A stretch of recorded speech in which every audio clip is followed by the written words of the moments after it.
Hello, today I'm gonna be making a industry tutorial for HOI4. Yes. So what I'm gonna be focusing on is when you should go concentrated, when you should go dispersed, and when you should build sieves, and when you should build mills. Yes, so what you will see usually, unless you're playing a different mod than vanilla or horse, for example, is this. You're gonna see the tools on the left side, and here you have a choice to make. To either go dispersed or concentrated. The explain is no longer available. It used to be banned in rule sets, but it's no longer available. They have patched it since Paradox, that is. So you'll now have to make a choice. So from this side, you get a lot of perks, but the thing is, you get less output, but you get more efficiency base. You get more retention. You get like vulnerability of factories getting bombed, lower. The dockyard output is the same. The max factories in the state is the same. The conversion speed bonus for equipment is faster here. Don't confuse it with conversion for factories. Yes, so when you see this, what do you want to go for? Depending on what nation you're playing, it always depends on what you're going to construct, what you're going to produce, when you're going to produce it. So for a nation like USA, when you get your mills very, very late, the efficiency base and yeah, I mean the efficiency base you get from your production is better because you're gonna get your mills way later. So for USA, disperse is 99% of the time more useful. In some cases, when it's a fighter 2 game, a multiplayer you're playing, sometimes you're gonna get asked to play concentrated as USA if you're on USA. Because you don't have to worry about getting bombed, you'll eventually get full efficiency, and then you get way more output from this side. So for example, if you go over here, you get 10% additional production here, 10% here, you get 15 here, 15 here. So already if you count like this, once you've done 2 technologies here, you get 10% efficiency base, for example, but you only get 20% output. While here, you get 30% output from these 2 first. But sometimes you actually do produce more go and dispersed. So there are certain cases, for example, as Germany, where you have heavy 3s, you just got heavy 3s, you have heavy 2s in your production line, then definitely dispersed is going to get you more tanks out for Barbarossa. There's no way you actually get more tanks out for Barbarossa going concentrated. Also, the allies will go heavily into bombing you, usually if it's good allies, and then dispersed usually helps you out a lot more. If they see you are dispersed, they're also going to be more hesitant to bombing you because it's not going to do as much, so you'll really save a lot of effort going dispersed if you're Germany going for very late technology. Some games you might be playing a heavy 2 only game, or you're not even able to get the heavy 3 because of the rule set or how the game is allowing you to go heavy 3, because some games you can only research heavy 3 after a certain point, like 39 or 40, and then going concentrated could actually be better. As Germany vanilla, you'll never reach fighter 3, so if it's a heavy 2 or a medium 2 only game and fighter 2 only, then I'd actually say concentrated could be better, because then you'll definitely hit full efficiency, won't have to switch the equipment on, and if you're full efficiency concentrated Germany on fighters, you're going to be producing a hell of a lot more going concentrated. Once you're concentrated 4, you're going to be producing a lot more than dispersed 4. But what does matter a lot that nobody talks about, literally, when you talk about stuff in multiplayer, like, oh, I'm going to go disperse 4, I'm going to go concentrated 4 or something, what is actually the most efficient production one that you need to do both. But what some people stop, not like they don't do, is go tools enough. Because tools is so important, right? If you go tools 5 like I've done in some of my latest games, you get like the efficiency cap gets higher. So, you know, when you've hit the max efficiency, you don't produce more than that, except if you go for a concentrated one or a dispersed one, then you can produce 10% more output from the max efficiency you have, right? But what happens also if you go tools higher, the efficiency goes up higher, right? So if you just put in equipment in and you want to produce that equipment as fast as possible, it actually goes much faster to get the efficiency up by going to higher tools. Because the higher tools also makes the efficiency gain higher. I'm going to be demonstrating that now. You know, young rich niggas. You know, so we ain't really never had no old money. We got a whole lot of new money though. I tell that bitch to come for me. I swear these niggas is under me. The hate and the devil keep jumping me. Back rows on me, keep me company. Hey, we did the most. Yeah, pull up and goes. Yeah, my diamonds a choker. Holding up, I with no holster. Read the ruler, diamond cooler. This a roller, not a mule.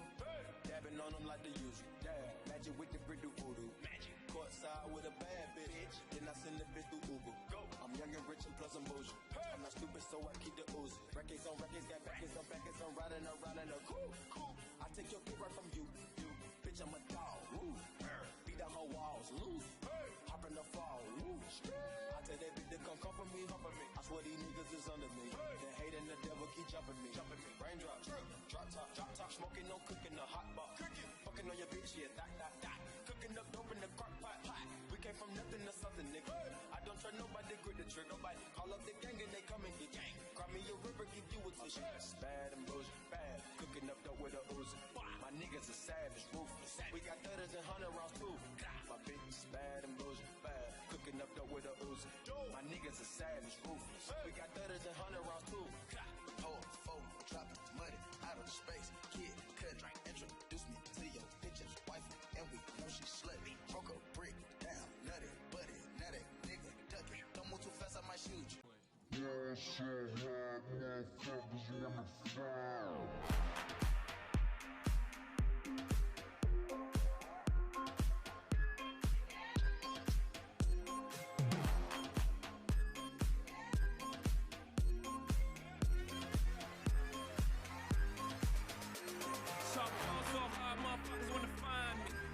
First niggas gotta find me.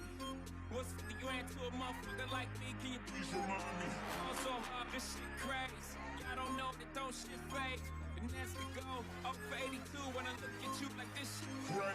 Also hard, motherfuckers wanna find me. Also hard, motherfuckers wanna find me. Also hard, motherfuckers. Right, so let's get on to construction. So for construction, right, you wonder when you're supposed to build what is the most efficient way to build stuff. To answer that question, it depends on when you're going to war. Depends on what nation you are. Depends on what your idea of the game is gonna be. Like if it's a Fighter 3 game, you might have to build more civs to import more aluminum as UK, for example. Or if it's a heavy 3 game, maybe as Russia, you want to go mostly for heavy 3s. Then you convert some mills to civs because it's cheaper on war economy. If I get myself some PP here and I set my war support to 250, I'll just set it to basically 100 here. Button. No, wait, war support 100. Hey, war support 100. Then we have 100% war support, and we are gonna select. You see it right now. If we are gonna convert a mill to a civ here, right? You see a mill to a civ. Gonna do that. Right now it's gonna take 58 days. Although if we switch on to war economy, it is not gonna take 51 days. So it depends on what economy law you're on, what you're available to go to. For example, UK, you're not gonna be able to go past partial until the war. Then it's not worth converting at all. As France, maybe you want to convert before you leave France. That might be worth it. Some cases, worse, not so much. But it depends on what mod you're on, as I said, and it depends on when you're going to war also. Yeah. So if you're going to war in 1939 September as Germany, then it's not worth to convert. There are builds where you do convert and sacrifice some other stuff. But it really depends on what build you're doing. So if you're gonna go for a lot of early production of guns, motorized or whatever to have it in stockpile so you don't have to produce it later, then not converting is a good idea. But if you are Russia, for example, it could be worth converting some. If you want to go 400 Civ Russia, Civ Greed Deluxe, man. But definitely a Civ costs, you can see here, 10,800 IC. And a mill costs 7,200. So when does a Civ pay off for itself? when have you constructed a sieve? From that point to the point where a sieve has built its own cost up again, right? So again, it depends on what mod you're playing. Some mods you construct stuff very much faster, some mods you construct stuff slower. It depends, right? Some mods, mills are cheaper, more expensive sieves. It really depends. But for vanilla, you wanna the basic idea in your head should be that the IC cost of a sieve pays off for that sieve producing enough IC for other factories in 3 to 4 years, depending on what build you're doing, depending on what technology you have, depending on what your spirits are. For example, Germany usually have autarky for even more construction speed, etc. But in the basic idea you should have is 3 to 4 years it takes for you to pay off that sieve. So, for example, if you're going to war with Russia, you know, and you want to have the most economy by then go in and having produced the most by then is also a good idea. A good thing to put out there, right? Then early to mid 38 is the ideal point to build civs to. But as Russia, on the other hand, you can see people building on to until 39.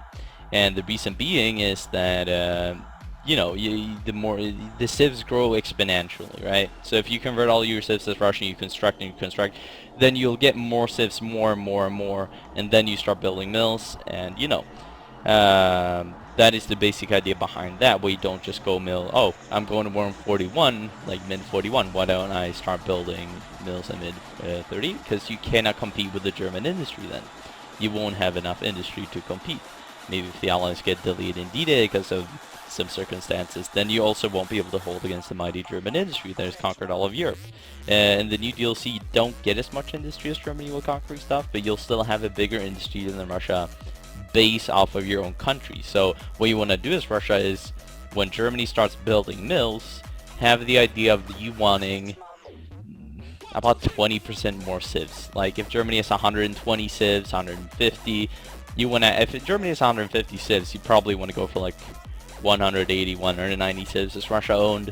But it always depends. It's not a static number you have to go for. It depends on your build again.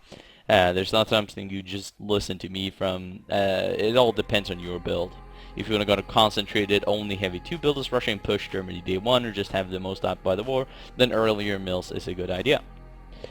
So yeah, I don't really know what more to say, guys. Refineries is the same. When you need rubber, you produce them.